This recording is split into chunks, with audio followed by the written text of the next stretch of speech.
University of Idaho students. House Speaker Nancy Pelosi says she won't run for party leadership, but will keep her seat in Congress. I'm Skyler Henry on Capitol Hill with reactions and Congress's potential new look next session.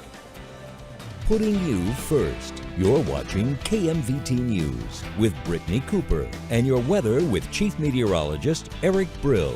This is KMVT News at 10. Good evening, and thank you for joining us for our news at 10 tonight. I'm Brittany Cooper. In our top story, tension is mounting at the University of Idaho. It has been 5 days since 4 students there were killed, and police still have not publicly identified a suspect or said if there's a threat to the community. CNN's Veronica Miracle reports. We do not have a suspect at this time, and that individual is still out there. Many questions and fear in Moscow, Idaho. The 4 were stabbed with a knife, but no weapon has been located at this time. Ava Driftmeyer lives nearby. We're 100 feet away.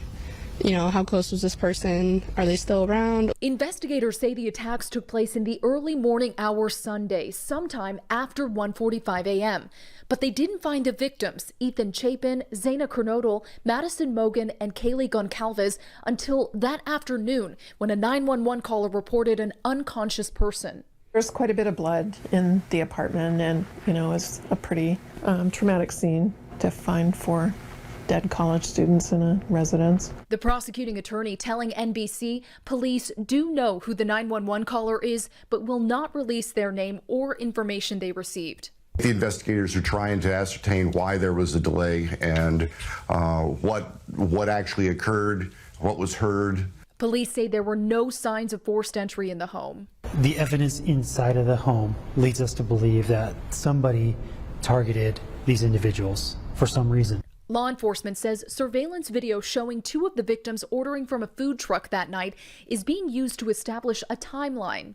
2 of the victims attended a campus party. The 2 who visited the food truck had earlier gone to a bar in downtown Moscow.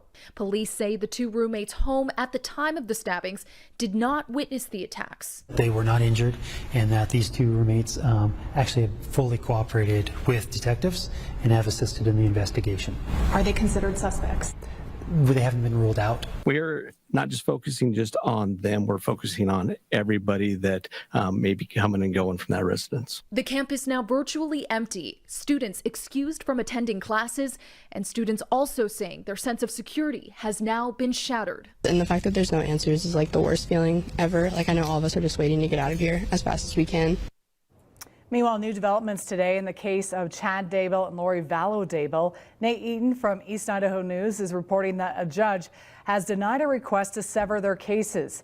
Judge Stephen Boyce gave the decision earlier today after Chad Daybell's attorney argued for the severance in court last week. According to attorney John Pryor, the severance is necessary because of the high-profile case. In his ruling, Judge Boyce acknowledged the complex nature of the case, but says it's still appropriate to try the Daybells together. A date for the trial has not been set, but it will be held in Ada County. There'll be a new public transportation system coming to Twin Falls. KMVT's Elizabeth Hadley breaks it down and tells us what it will look like.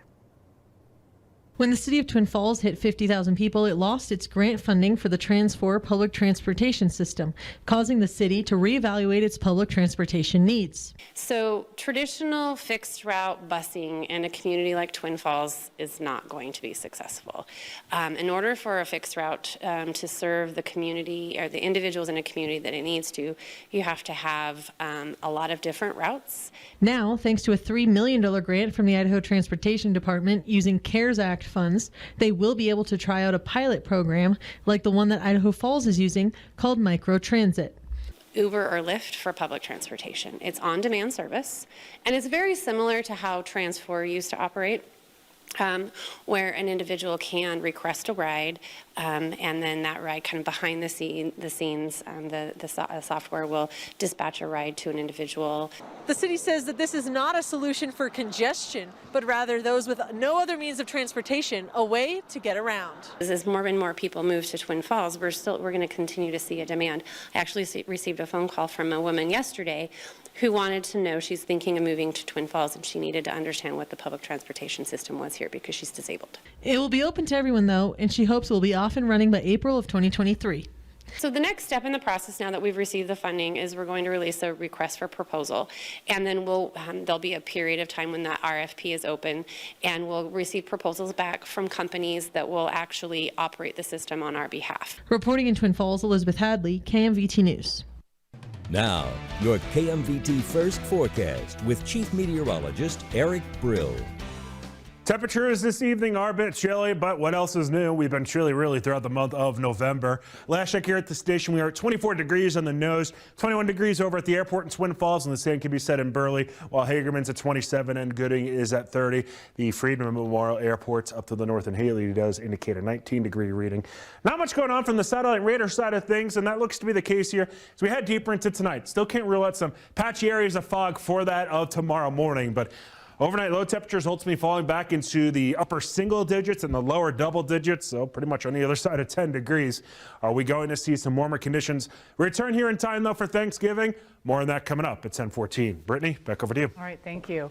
As the calendar turns to December, the area begins to see a lower and lower wildfire risk, meaning the end of fire season is actually near. KMVT's Nicholas Snyder spoke to officials about what this fire season was like here in southern Idaho and how 2022 compares to average. After an abundance of spring rain, much of Idaho's terrain looked like this by midsummer, full of dry fuels, only needing a spark to start what could be a rather large fire.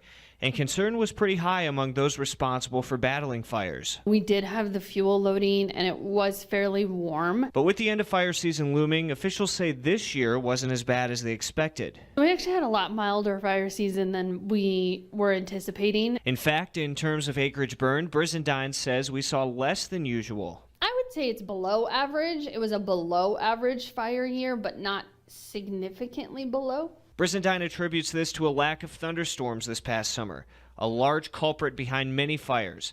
But there were still quite a few human-caused fires, especially in June and early September. We did have a little bit higher percentage of human-caused fires this year, but not because of human negligence. And unfortunately, a lot of these fires happened on very windy days. A lot of notable fires around the area, be it the Sugarloaf and Bray fires in June and July, to the Sheep and Eden 2 fires in September, were all started on days that made it difficult. One firefighter we spoke to told us what goes through his mind on days like that. Anytime I know that we're going to have a windy day like that, when it's hot and dry, I'm always on pins and needles. Now, because of the hot, dry wind we saw, one little spark to a piece of grass like this turned into something much larger, more like into something like this. Thousands of acres of charred land. So is fire season over yet? Actually, not quite, according to Brizendine. Unless we have snow on the ground, we can have a fire. Ari Blum is looking forward to seeing that blanket of snow. I don't have to leave my phone on to be available for fires for 24 hours a day. I can just leave it and go do something with my family and not have to worry about it for, at least a month. In Twin Falls, Nicholas Snyder, KMVT. While most of the valley has only seen a couple of inches of snow so far this year, much of the South Hills have seen snow pile up quite a bit. This has led to numerous slide-offs and people getting stuck in vehicles, some having to spend the night. Seasonal road closures on Dry Creek and Oakley Bostetter roads at Monument Peak, as well as Howell Canyon Road past Palmerell at Mount Harrison, have begun for cars. The Forest Service advises having specific electronics handy in case you do get stuck to be able to communicate with authorities. We do recommend that folks traveling out on the forest use emergency beacons or GPS messaging devices. They really do help in those instances. In fact, our own employees use them when they're traveling out to report emergencies. You can always try to call 911 if you are stuck, as those are priority calls. Forest Service spokespeople say even though there's not enough service for a regular phone call, a 911 call might be able to get through. The next Congress will look vastly different come January. Republicans are taking control of the House and are promising to aggressively look into the Biden administration. An historic reign of Democratic leadership is coming to an end. CBS's Skylar Henry is on Capitol Hill with all those details. Good morning, Madam Speaker. House Speaker Nancy Pelosi is making way for the next wave of the Democratic Party. I will not seek re-election to Democratic leadership in the next Congress. For me, the hours come for a new generation to lead the Democratic caucus. In 2007, Pelosi became the first woman to ever hold the Speaker's gavel and oversaw passage of major health care, climate change, and infrastructure legislation. Never would I have thought that someday I would go from homemaker to House Speaker. The 82-year-old will continue serving in Congress representing her San Francisco district. The frontrunner to step into Pelosi's shoes is New York's Hakeem Jeffries, who would become the first ever black party leader. Well, I think it's always good for a party to have new blood and new invigoration, enthusiasm, and new ideas. Republicans won a majority of seats in the midterm election, and on Thursday began laying out their legislative priorities for the next Congress, including an aggressive oversight on President Biden. Was Joe Biden directly involved with Hunter Biden's business deals, and is he compromised? That's our investigation. Democratic Congressman Andy Levin believes Republicans will lose their majority in 2024 if they overreach. If they want to go and investigate things that aren't substantive, that aren't legitimate, the American people are going to tire of that very quickly. The GOP is also expected to disband the January 6th commission and put a renewed focus on the southern border. Skylar Henry, CBS News, Capitol Hill. Tours to Fight Hunger is underway. What you need to know when it comes to donating in just a moment.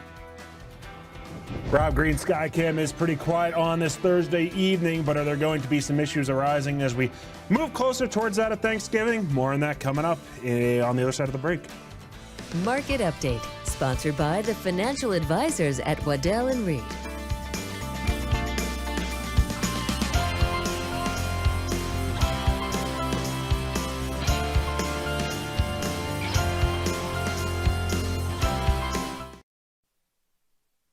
And now, your KMVT forecast with Chief Meteorologist Eric Brill. Chilly conditions, certainly seeing those around southern Idaho, and those look to continue here into Friday. That looks to be the coldest day of this given stretch. And as noted a number of times, this is probably going to be the coldest that we've seen here since February, so be ready for that. There is an area of low pressure. It's got a cold front attached to it that is well off to our west, or relatively far off to our west. That's going to be our weather maker as we move from Tuesday into Wednesday. So even though it is pretty, it's close and far, depending on how you want to look at it. That's going to be our weather maker here as we move towards Tuesday and Wednesday. So we do have a couple more days, or a handful more days, of dry weather conditions around before the weather, I don't want to say starts to go downhill, because that's an exaggeration, but before our next issues potentially do arise. That's the best way of honestly wording it. Futurecast during the overnight hours does have some cloud coverage around, and I can't rule out some patchy fog, but I don't think it's going to be anywhere near as bad as what we saw this morning. As a matter of fact, we're going to see plenty of sunshine around as we transition into the afternoon hours. Not much of a breeze, which we're going to need that, because temperatures for many towns and cities throughout southern Idaho, they're probably going to stay below 30 degrees. As we transition from Friday into Saturday, Saturday is going to be the coldest morning of this stretch, expecting widespread single digits all across southern Idaho. Hey, you want to know, we're going to have plenty of sunshine around to warm up those temperatures after that sun climbs over the horizon. It's still going to be a chilly day, but as far as the initial morning, maybe a good idea to hang out under that comforter for just a few extra minutes there, especially since it is Saturday. As noted, though, plenty of sunshine around for the front half of the weekend, so if you do have any outdoor plans, while it'll be chilly, you should for the most part be in business as far as not having to worry about showers or any sort of real breezy conditions. Wood River Valley on Friday, 29 degrees in Ketchum, 25 for Haley, 28 for Cary. Certainly feeling a lot like winter out there with north to northwest winds of 5 to 10 miles per hour. Northern Magic Valley, 33 for Hagerman, 28 in Jerome, 29 for Shoshone. Sunnier conditions than that of today, but it's going to be rather chilly. Twin Falls County expecting temperatures into the upper 20s and lower 30s. If we only get to 29 for a high in Twin, that would be the coldest day since that of February. East to northwest winds of 5 to 10 miles per hour, but hey, at least there is some sunshine, or a lot of sunshine around for that matter. And the Minnecash region, last but not least, 26 for Malta, 28 for Burley and Rupert's. Cold, but no drastic issues expected. If you're headed down to Pomerelle for opening day, yes, it'll be chilly, but hey, it's the first day of being able to hit the slopes, fair amount of sunshine. You can't really go wrong with the combination of those two things. As far as we have going on deeper into the forecast period, so Saturday we're fine, Sunday we're fine, even Monday we're fine. Futurecast showing this with these given days too. Yes, a couple of clouds here and there with some of those given days, but certainly no widespread issues. But then as we start to transition towards Tuesday, the morning's not going to have issues. But notice the showers off to the west into western Oregon. Those are going to slide to the east and really kind of engulf that of southern Idaho, I think right around sunset. So say between about 5, 6 o'clock, maybe a touch later than that. Big concern is if you're driving over towards Oregon, you're going to be driving into this on Tuesday, so maybe try to go on Wednesday instead. And if you're driving, say, over towards Utah or Wyoming on Wednesday, this is what you might be contending with, those given showers if you're traveling to wherever it may be for Thanksgiving. As far as southern Idaho is concerned, the overnight time period from Tuesday to Wednesday is when we're going to see those showers. I'm going to assume most people probably won't be commuting during that given time frame, but that looks to be the day that has the biggest issues, is literally overnight Tuesday into Wednesday. Temperatures are the other story. Of course, it's going to be cold here for Friday, only 25 degrees, but then look ahead to Thanksgiving, up to 38 degrees despite a fair amount of cloud coverage around, so at least some warmer conditions are on the horizon here as we inch closer and closer to that of Thanksgiving. But for the Magic Valley Mini-Cache region, middle 30s for Saturday and Sunday. That's better than 29 tomorrow. And then 38 for Monday. Then those clouds return. Some showers around overnight Tuesday and Wednesday. And then Brittany, looking ahead to that of Thursday, 46 degrees. Who would have thunk it that 46 would be rather warm? Yeah, exactly. All right. Thank you. South Dakota Community Action Partnership kicked off their annual 60 Hours to Fight Hunger in Twin Falls this afternoon. Speaking of Thanksgiving, the ribbon cutting at Rob Green GMC officially began that countdown. It's the 22nd year that this holiday food drive has been held in Twin Falls. The purpose is to make sure that no family in southern Idaho goes without a good meal this holiday season. While traditionally turkeys have been the #1 item donated, those running the event know that might be slightly different this year. But yeah, with the turkey shortage, what we've heard, we're not sure how much availability turkeys are, and they're very expensive this year, so definitely there's a need for that. So if you have an opportunity to, get an extra turkey to donate, please do so. And with that turkey shortage, officials say that a cash donation will go significantly farther this year. And with that donation, they'll be able to buy more products in bulk and hopefully even help out more families in southern Idaho. You do have until Saturday to make your donations. Speaking of donations, 175 elementary students in Hagerman received a new pair of winter boots today. In partnership with DMB and Optum Idaho, they were able to donate winter boots to 10 elementary schools all across the state, including Hagerman. This is the 4th year they've done this, and they say the smiles on the kids' faces make it all worth it. It's wonderful. I love being a part of it. I'm glad Optum's able to do these kind of things and to partner with DMB. It's a great partnership, and what the best part is, all the smiles. The kids are so cute when they get their boots. They hope the program continues to grow, and they're able to do this every year. Next, Salute to Idaho Agriculture will take a look at the changing of the guard when it comes to a local fixture.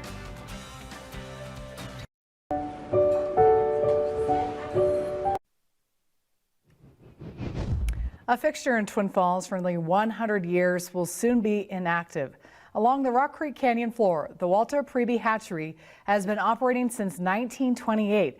In this week's Salute to Idaho Agriculture, KMVT's Zach Brule tells us why it'll be ending operations and what's next for those who run it.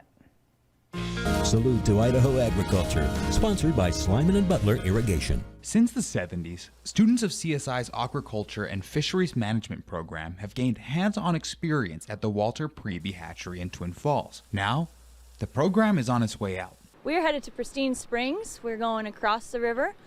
We have a hatchery down there that we own and we rent out to Riverence. The change is coming in part due to increased demand for water in Twin Falls to accommodate a growing population. But the impact the Priebe Hatchery had on Idaho aquaculture will not be forgotten. This is the first place in Idaho where a captive sturgeon actually spawned back in 1988. In 2021, the college purchased the Pristine Springs location and have leased it to local hatchery Riverence ever since. Now, CSI will use that relationship to enhance their students' experiences. We're going to try to build some internship programs because one of the things the students are losing over here is they won't be down here all the time. And so we want to supplement with that and do practicums and internships. Wagner, who began as an instructor at CSI in August, sees great potential for the new plan in the program, which will lean on the many resources at its disposal. She says partnerships with Fish and Game, local hatcheries, and the community at large will help create the best program possible. So excited to see what happens and where it goes and what all the input is from everybody else to be able to build what we need. In Twin Falls, Zach Brule, KMVT News. Coming up after the break, we bring you highlights from the Oakley Hornets' attempt at a three-peat in 1A D1 football. Determination makes dreams happen. And now, Zach Brule with KMVT Sports. Tonight at Holt Arena, the Oakley Hornets have a shot at cementing a legacy with their third straight title at 1A D1. KMVT's Jack Schummel is there in Pocatello to tell you what happened. In the first of 6 Idaho High School football state championship games this week, Oakley had a chance to do something no other 8-man school has done before, win 3 straight state championships. It's the 1A D1 championship game. The Hornets, they've been in this position before, but this time it's Grace on the other sideline. First Oakley drive, 3rd and long, so might as well let it fly. Porter Pickett finds a wide open Isaac Cranny, and there is not a single Grizzly defender in the area. Touchdown, Oakley up 8-0. And the Hornets, they keep coming. After a 4th down stop on D, Oakley on the doorstep, handoff, Bryce Severe into the end zone, 16-0 Hornets.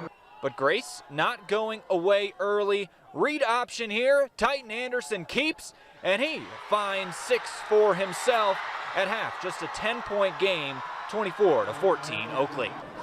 In the second half, well, the Hornets know what to do.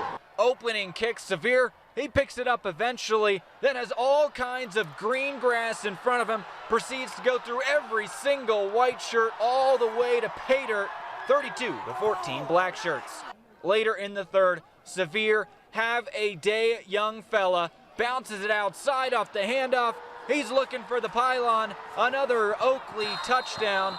Then how about some defense? Anderson back to pass for the Grizzlies. Ball is tipped, and Isaac Cranny with a diving interception, and that about seals it. Oakley goes on to win this one 58-20 and makes history as the first team in their classification to win 3 straight state titles. It's almost surreal, honestly. We knew we could do it. Carey, we thought that was going to be our state game, and it ended up being it. Grace played really good, but it's no contest when you're physical. It's great to go out to win. Taking 3 state championships. Never would have imagined. I think it's just such a blessing we've been blessed with in Oakley. Great kids, a lot of tradition. It's awesome. Awesome.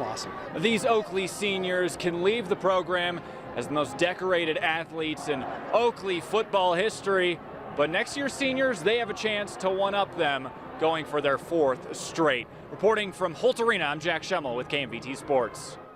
What a performance by those Oakley Hornets. Congratulations to the whole team and the town of Oakley on that 3rd straight title. Well, with the last weekend of football upon us, it's time to turn our attention to winter sports. So indoors we go into the gym where high school girls basketball is beginning across the state. Tonight, the Buell Indians kick off their season against the 0-1 Canyon Ridge Riverhawks. The Riverhawks, though, coming in off that loss 63-46 to Kimberly Buell, starting that season tonight. First quarter, Indians have a focus of moving the ball around, swing it all the way around the key. The movement helps find an open Matea Thomas for 3. Bang! The junior hits from deep.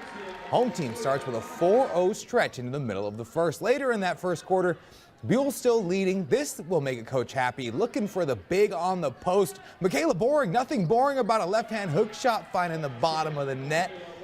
Offense is taking a little bit to get going in this one. Call it good defense, call it early season rust. Whatever it is, the Riverhawks are able to pull back to 500 on the season with a 37-28 win in Buell. More from your news at 10 after the break. Hello there. Hey. It's nice. One of Andy Warhol's silkscreen prints of a car crash sold for just over $85 million at auction.